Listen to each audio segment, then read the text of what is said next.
Good morning, Dubai. Welcome back to the Lovin Dubai show, where we go through the top trending stories that everyone across the country is talking about. Our top story for you today: Dubai launches its second collection drive for Lebanon relief. As well, the viral Las Vegas sphere is coming to Abu Dhabi. Also, there is a Dubai-based gossip girl who's showing up on your TikTok feeds.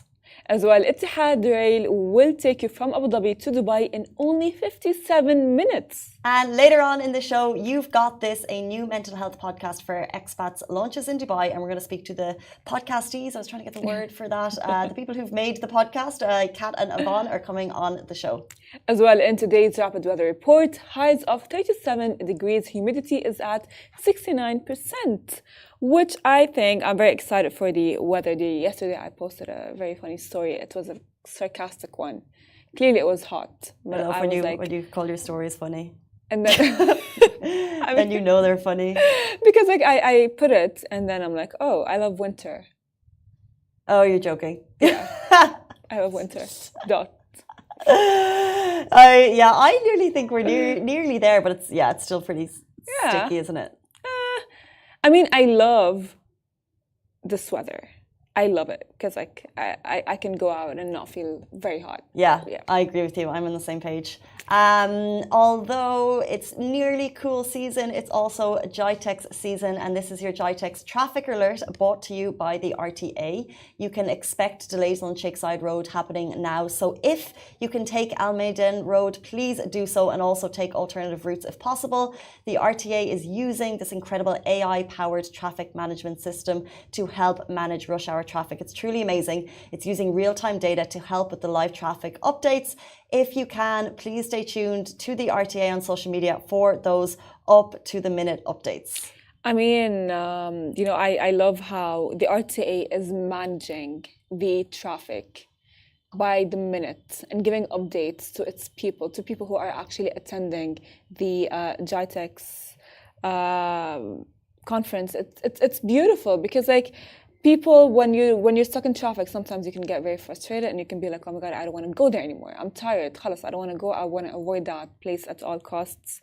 However, of course, they're giving the updates and they're also showing it. So while it's happening on ground, they're also showing you at GITEX how it's happening, which I think is super cool. So Mohammed Al Ali, the Director of Intelligent Traffic Systems Department at the RTA, he actually shed light on how the RTA employs AI and big data. So basically what they're doing now to boost traffic management efficiency in Dubai, basically improving quality of life, making traffic better. It's happening on the streets. We're seeing this AI controlled unit out there getting us those real-time updates. So stay tuned with Lovin Dubai, and also check out the RTA. They're fabulous on social media. We always say this, getting the updates to you as quickly as possible, particularly on their X account.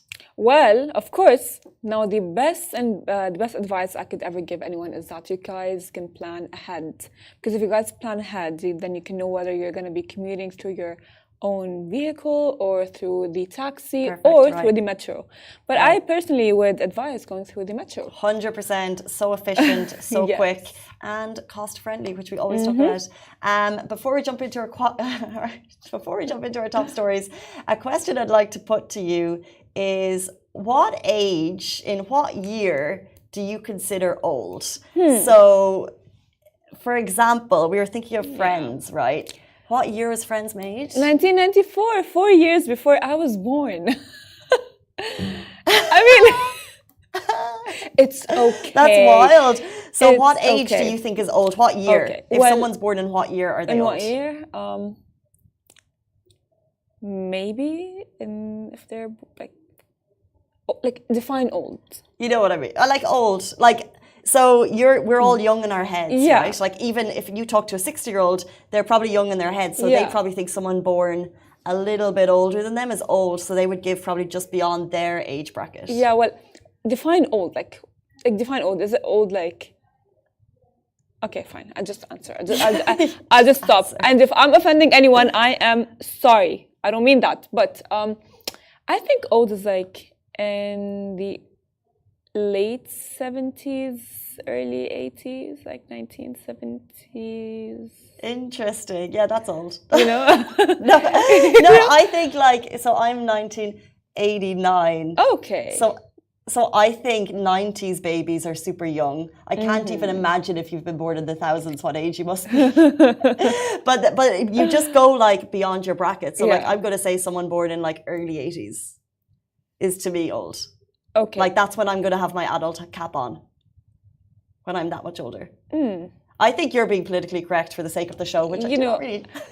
I mean, look, to be very quite honest, I think you're being politically correct because you're sitting beside an old person, which I really appreciate. Actually. You're not old. You're actually really young. You know, like when I was like, see what I'm talking about? No, she's so politically correct. Tactics. I appreciate it. Also, people jumping in on the show, also giving traffic advice. Really appreciate that too.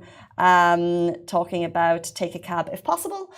Okay, let's jump into our top stories. Dubai launches second collection drive for Lebanon relief. So following a hugely successful first public donation drive last week for the UAE stands with the Lebanon campaign at Expo City Dubai, the UAE will host a second aid collection drive this Sunday. Now, the public response to the campaign launched under the directives of President His Highness Sheikh Mohammed bin Zayed Al Nahyan and the follow-up of His Highness Sheikh Mansour bin Zayed Al Nahyan, Vice President, Deputy Prime Minister and Chairman of the President Court, has been truly amazing. The aim of the campaign is to collect cash and in-kind donations, and the collection and packing of food parcels and shelter supplies will be organised.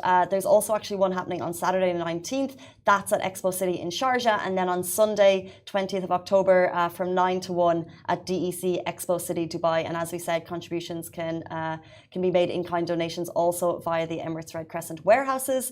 You can do that also in Abu Dhabi and also the ERC warehouses in Dubai as well. And as well, cash donations can be made through authorities' website and applications or through its official accounts. So to everyone who is wondering how can they help Lebanon and the victims of Lebanon, the UAE is providing you a lot of ways to do so, which is amazing. Because, you know, like we see that as well, like a lot of restaurants are trying to help Lebanon, and official, you know, places like Emirates Red Crescent is there. Just like, you guys can do it all. For sure. Well, let's jump to our next story, which is very kind of like exciting. Would you guys believe me if I tell you that the Etihad rail that we have all been waiting for will be taking you from Abu Dhabi to Dubai in only 57 minutes? 57 minutes? Which is, by the way, to me, I'm like, what? It's wild. It is wild. But it's amazing. It's so exciting that it's finally happening. I agree with you, and the Etihad rail marks a significant step, as we all know, towards transforming mobility in the region. However, the question of what is the travel time is revealed. As we told you, traveling between major cities will soon be more efficient than ever. Passengers can expect to reach Dubai from Abu Dhabi in just 57 minutes. And if you live out in Ruwais, I have had some friends living out there, which is a little bit further. You can get to Abu Dhabi from Ruwais in 70 minutes, while a scenic ride to Fujairah will be completed in approximately 105 minutes. This development is part of the ambitious Etihad Rail project, which aims to create a comprehensive 1,200-kilometre rail network connecting key cities across the UAE. While more journey times for additional destinations are expected to be unveiled in the upcoming months, as the Etihad Rail is set to define travel time and make it easier for residents and visitors. I'm so excited for the experience, honestly, not even just like going. Yeah, you're right. I love that drive to Fujairah. It's so beautiful. Yeah. And you'll be able to enjoy it so much more on the train. I wonder if they'll have like special VIP compartments like they do on the metro. I know. And I wonder where the stops will be. Because if you have quite centralized destinations between Dubai and Abu Dhabi, it can really change the game in terms of where you live. You know, like 57 minutes is a very manageable commute, especially on a train, because then you can actually get work done, for example. So it could really open up and do you think they'll have stops on the way? I don't think it's going to be as efficient as the metro, but I think, you know what? Actually, this is a smart idea to RTA. So maybe they can have like a collaboration done with the Dubai Metro.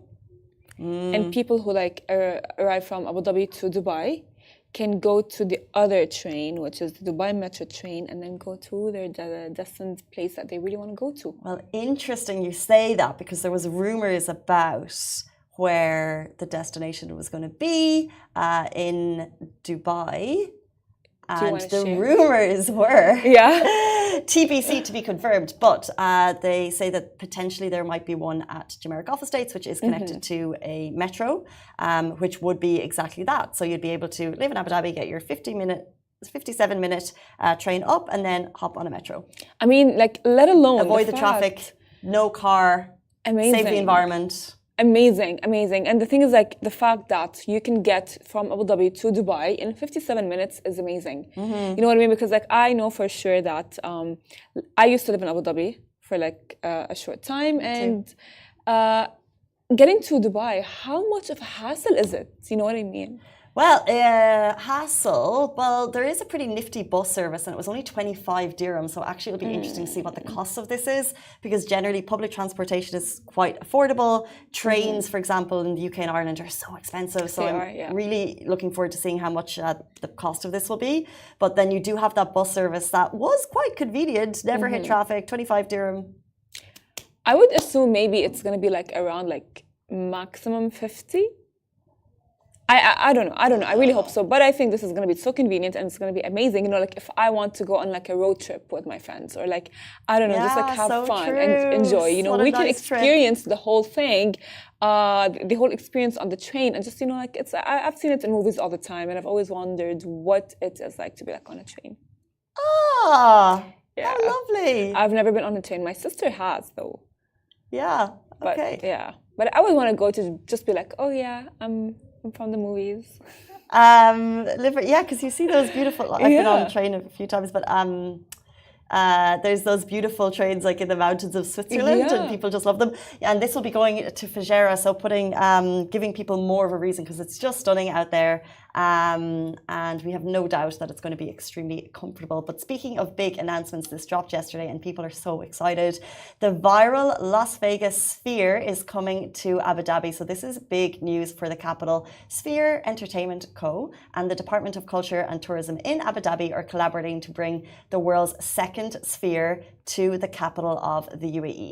Well, the first sphere opened in Las Vegas in 2023 and it is a mesmerizing success, having hosted major acts like U2. Now, this fascinating entertainment project has a capacity for up to 20,000 people and is expected to be a major year-round draw for both residents and visitors from all around the world. The Sphere will host experiential events, concerts and shows like you've never seen before, literally, and in an unforgettable setting. You can expect a jam-packed schedule of events and incredible visuals throughout the year. Well, as well, the Abu Dhabi Sphere does not yet have a confirmed construction or opening date, and we don't know how much will it cost. But what we do know is the Vegas Sphere, with its finalized and stunning, dazzling LED exterior, which we're going to have the same, and this immersive interior as well, that cost $2.3 billion, making it the most expensive entertainment venue ever built in Las Vegas in 2023. When it was announced, I had to Google what the Sphere was because there was rumors, again, these rumors, that dropped a few days ago that this was coming to Dubai. And I was like, what is the Sphere? And now I understand it as this, also, by the way, year-round, so summer ain't got nothing on it, year-round entertainment venue. And for example, U2 had their residency there, and people just said in terms of like an immersive, like visual experience, it's just out of this world. I mean, honestly, there's no doubt that it's going to be a success, and there's no doubt that it's visually amazing and visually entertaining, of course. However, what my main focus is on how the UAE is actually implementing all of those amazing projects from all around the world, whether it's Las Vegas or whether it is mainly Las Vegas, because we have heard the UFC as well, the gaming, and there's a lot of things that are coming to the UAE. I'm just like thinking, you know what, I think I said that on the show earlier that I remember a friend told me that they called the UAE the Arab Las Vegas. So now that is like more, I would say, embedded in my brain. But I would think the differentiation will be that it's purely focused on entertainment. So world-class entertainment, whether it's sports, fun, concerts, shows, and just bringing the best in class to the region, which means we can skip the flight to the States. If you want more information on that, you can check it out on our Instagram account. Jumping into our next story, speaking of rumors. Speaking of rumors that Casey has been talking about, is Casey the Dubai gossip girl? I don't know, because there's a Dubai-based gossip girl who's showing up on everyone's For You page on TikTok. Now, spotted on TikTok, a mysterious Dubai-based gossip queen making waves across the UAE's TikTok scene. And no, this is not a scene from the iconic Upper East Side, but rather a thrilling UAE twist on the beloved TV drama. So we were going to talk a little bit on it. However, it's basically spilling tea on UAE students and influencers. And when I first saw it, and it's done the thing where the person who's sharing the stories, their identity is hidden, dropping rumors. And when I first saw the name, I kind of got a bit excited about it. I thought it'd be fun. But when you go into it, it's not fun. I don't know how much of a platform we should give it, because to be on the receiving end, because a quick look at some of the stuff that's being said, to be on the receiving end of that, I don't know how harsh they are. I haven't gone through the whole account, but if there's anything that's unfair, you don't want to promote something that's being nasty to people online. I mean, whether it's during school or during university, between kids, I don't like call them kids, but between children, a lot of drama might happen.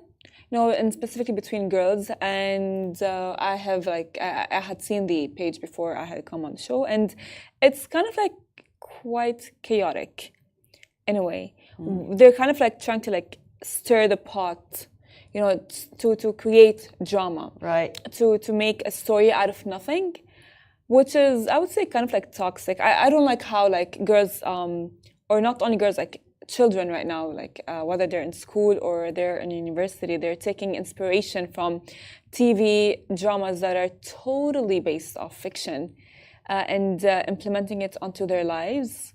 I think it's toxic. Yeah, I agree with you, and it's just surprising that when you see the page, the views it has is just astronomical. So I think that people kind of lean into it, but not up in here. Although I have to say, big fan of the show. Yeah, big fan of the fiction show. I had watched it twice. It's nice, it's fun, but it is not nice when it's real life. It's obviously fiction, right? So 100%. Maybe it's better if we, because we're human, right? When you go watch a movie and you get inspired by a certain character, you leave the movie and you're like, oh my God, you're that character. I'm Elle Woods. Yeah, for example, you never know. Or start acting like the character, which is fine. It's totally understandable. But to have a whole, it's not one person involved in this. It's a lot of people are getting dragged into it, and that is kind of not these.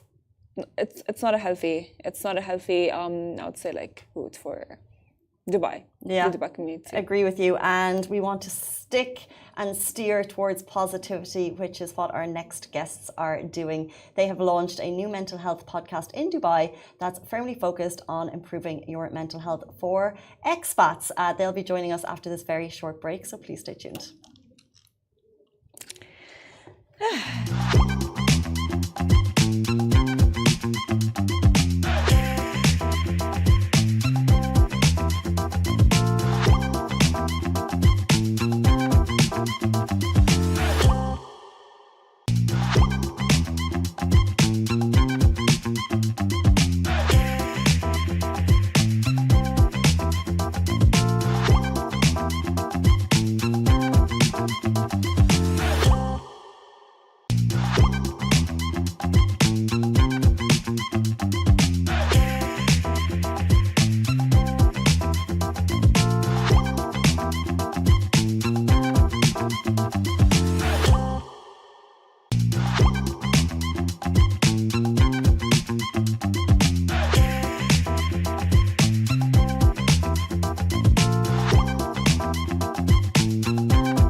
Welcome back to the Lovin Dubai show. Today we're joined by Kat and Yvonne, the duo behind the brand new podcast You Have Got This. With a combined experience of 28 years living and working in Dubai, they are all too familiar with mental health challenges that we face. So in a city that prioritizes lifestyle and happiness, their podcast dives deep into the very real struggles we're facing, especially that comes with being an expat in Dubai. Welcome to the show. Thank you so much for having us. Thank you.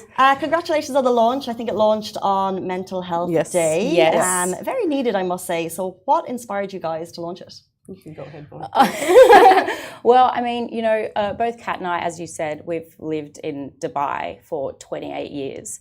And, you know, we've worked in Dubai for that amount of time. And we've also understood, you know, the challenges of living abroad as an expat, moving from your home country, coming out here and, you know, the social isolation that can happen, trying to make new friends, working, you know, in a new environment, whether it's corporate or somewhere else, being a stay-at-home mom, trying to, you know, also get your kids into school, trying to make friends, you know, with your kids' friends' parents, all that together can, you know, cause a few stressful challenges. Yeah. And it's unique, you know, to what we experience back home because we have that stepping stone of, you know, knowing your friends from high school, you have the family support, but coming out to a new country where the culture is different can be a little bit overwhelming for an expat. So, yeah, that's why we started and we're super excited about it. And I think, you know, one of the main reasons is because we wanted expats to have the opportunity to share their stories and their narratives amongst. They're so interesting. Yes, and diverse. And everyone has a different expat story. And you know, it's interesting to hear how you moved abroad, and it's interesting to also hear if any expats have been dealing with any struggles. How did you do it? How did you manage? What did you do? Who did you seek help? It's so true, and thank you for shining a light on it because these are all very real daily challenges that we face. Congratulations on the look and feel of the show, by the way. Yeah. The background looks amazing. That's an LED, or is that real? It's LED. Yeah. It's very fancy. I'm like, wow, it's in Dubai. It looks amazing. And I really enjoyed the topic of the second episode, which just dropped, understanding the fine line between worry and anxiety because the word anxiety is thrown around so much. So I guess the question on that episode is, at what point, anyone watching today, do you seek professional help? How do you know it's anxiety versus a little bit of worry? Thank you. It's a really important question to be able to answer. So basically, when we see anxiety interfering with your daily functioning, okay, maybe a week we're not so worried, but if it's happening for like a 2-week period, we would strongly encourage you to go and seek supports. That might be, you know, first protocol might even be to a GP, okay? They're more and more becoming, you know, more well-trained in terms of mental health support, and then they might be able to direct you or give you a recommendation to a mental health professional. But I wouldn't let it go longer than 2 weeks because even if it's, and we were trying to also talk about destigmatizing mental health supports because a lot of people misunderstand it and they think it's this big, scary, serious situation when really, okay, I'm a therapist, I'm a person-centered therapist. It's very, person-centered, meaning we have a conversation and we discuss, you know, what are going to be some strategies that you can try and implement in your own life. So I really, part of what we're very passionate about is normalizing it a little bit that, I describe myself as an anxious person. It's not something that you can flick the switch and now I'm not anxious. It's not that. It's a dial. You turn it down a little bit with the strategies that you can learn in therapy or through a really good self-help book. But this is what I'd encourage people to do. And before we dive a little bit deeper, I'd love to just talk on like mental health and the language we use around it. Yeah. Can I say I'm an anxious person, although I've never spoken to a doctor? And for example, if my partner is feeling something, can I label that as because I've Googled something online, like at what point do you have any tips on, you know, labeling things with your family and friends and partner or how you describe yourself? I think, exactly I mean, you know, you don't want to, like, for example, you don't want to feel anxious and then go and look online on social media and hear a couple things and then all of a sudden, oh, I'm an anxious person because, you know, they've mentioned a few tick boxes that you experience. I think first and foremost, if you feel anxious, like Kat said, there are certain therapists and, you know, professionals that can help with a diagnosis. But I think what we're trying to do as, you know, a portal is to remove the stigma, and instead of you sitting there at home going, I'm anxious, I don't know what to do, you know, turning to some of the stories as expats on You've Got This and saying, hey, they were also anxious. This is how they did it. Oh, these are some tools that Kat and Von have come up with that could help me with this. Actually, that hasn't helped. I'm going to have to seek, you know, professional help. But I think we need to sort of also destigmatize the word anxiety. Yeah. Like, okay, depression, anxiety, sadness, grief, joy, these are all emotions that are available for us to feel, and they're all welcome if we let them be welcome. When we start to sort of label ourselves, I am anxious, sometimes you're not anxious. Sometimes you're happy, sometimes you're sad, like all are okay. And when we're talking about like clinical levels, like, you know, this does require like a mental health professional to go through a lot of, you know, a very thorough process about providing a diagnosis. So with our loved ones, it's better to just say, oh, you're having worry thoughts or you're having some anxious thoughts. What can we do? We can breathe, we can reground, we can talk about, we can validate your feelings. And these are the everyday strategies that would benefit anyone, really.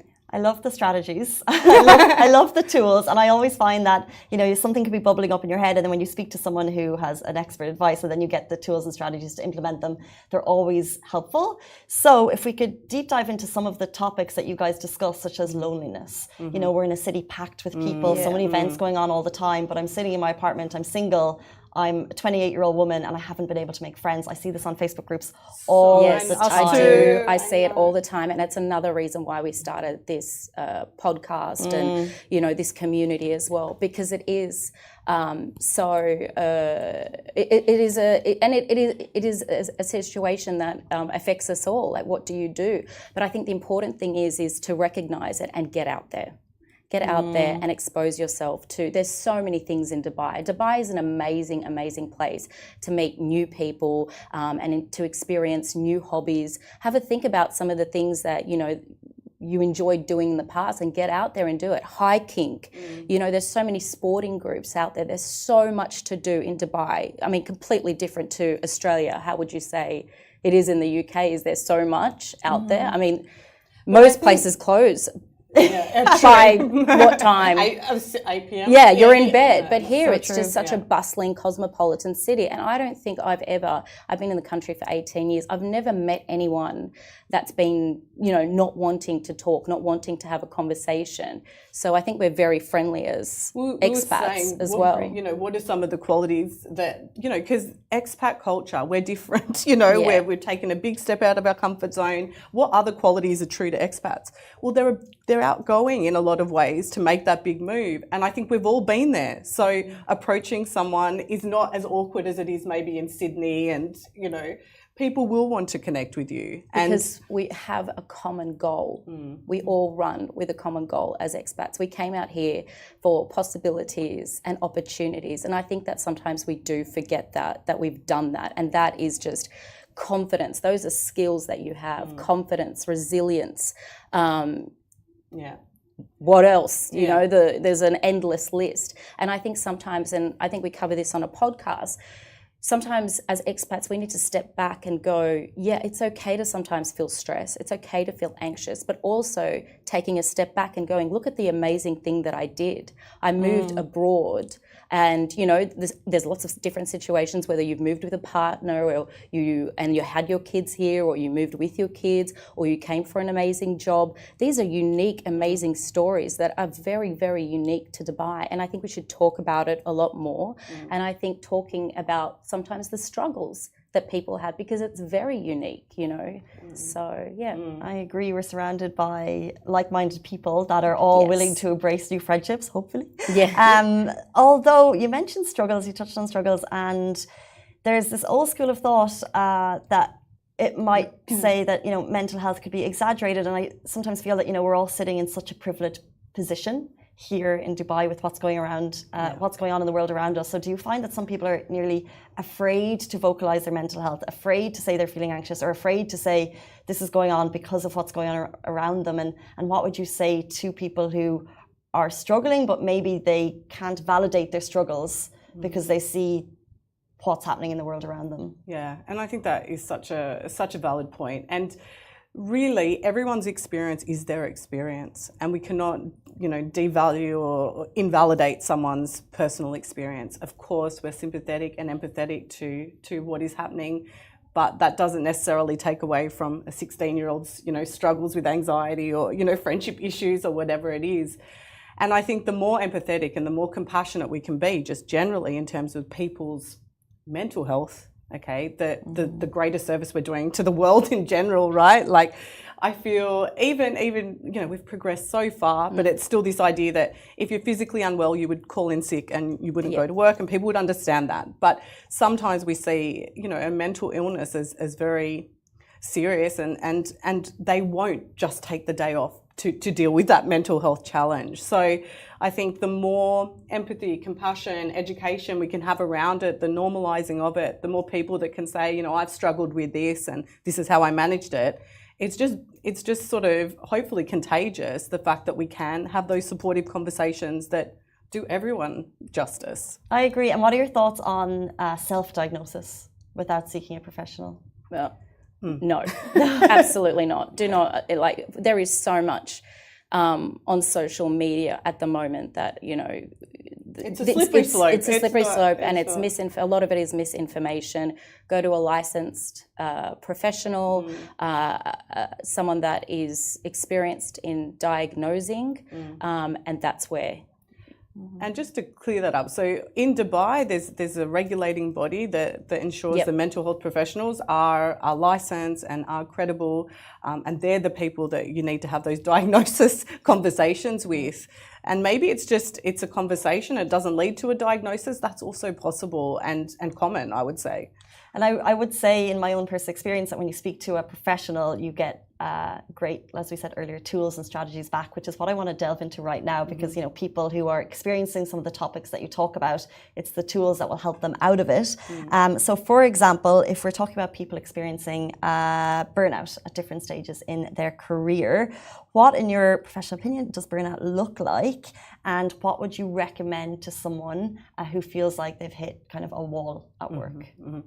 Burnout and stress are like very, very closely knit, but they're different. Okay, so when we're struggling with stress at work, we tend to go into like anxious mode, and we tend to try and do more. Burnout is a quality where you literally have nothing left to give. You are empty. The cup is depleted. There is, you're not able to function at work, and this is it's an important distinction that needs to be made, because often work can lead to stress. Sometimes it's good stress, sometimes not so much. But when we slip into the burnout category, you really need to put your hand up and ask for help.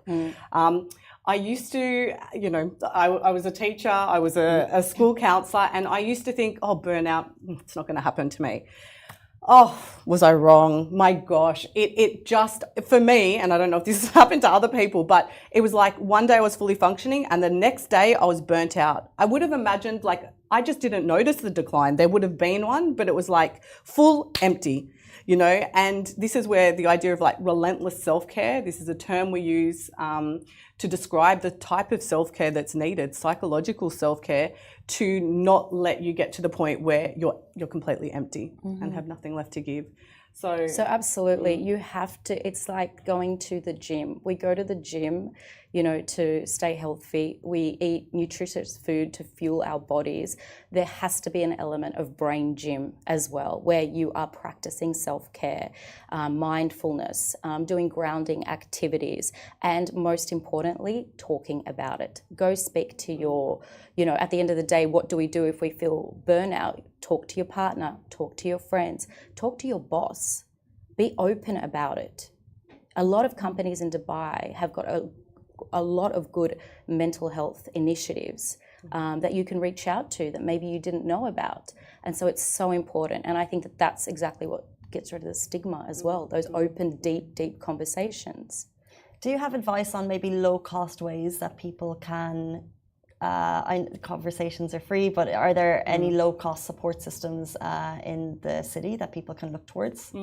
So I think this is also partly why we want to put this platform together. You know, on our website, we've made sure that we can put really reputable resources that people can access for free, obviously, and that's a good starting point. Okay, because again, we're not just Google doctoring it. We're really like looking at evidence-based strategies, worksheets, journaling is obviously free, so things that deepen your own self-awareness about your inner world are really valuable and free a lot of the time, okay? Conversations, and I would add with a trusted mentor, I would add with a trusted boss, you need to feel safe that the conversation is confidential if it needs to be. So these types of conversations can happen in the workplace, but there's also online groups. Yeah, there is. And I think, a really simple strategy, and we've talked about this so many times, because I think at the end of the day, it's that think, feel, behave. We go and have 1 million thoughts. What is it? There's 70,000 thoughts. Yeah, every minute. A day. Women, I swear it's every minute. I have 70,000 thoughts a minute, And especially when you're burnt out, especially when you're not feeling your best. And I think the first thing to do is to think about some of the thoughts that you're having and put them down in a journal and validate them. Are they true? Where's the evidence? And if they're true, what can I do about it? What's the plan? What's the plan of attack? And I think that as a takeaway, for anyone can be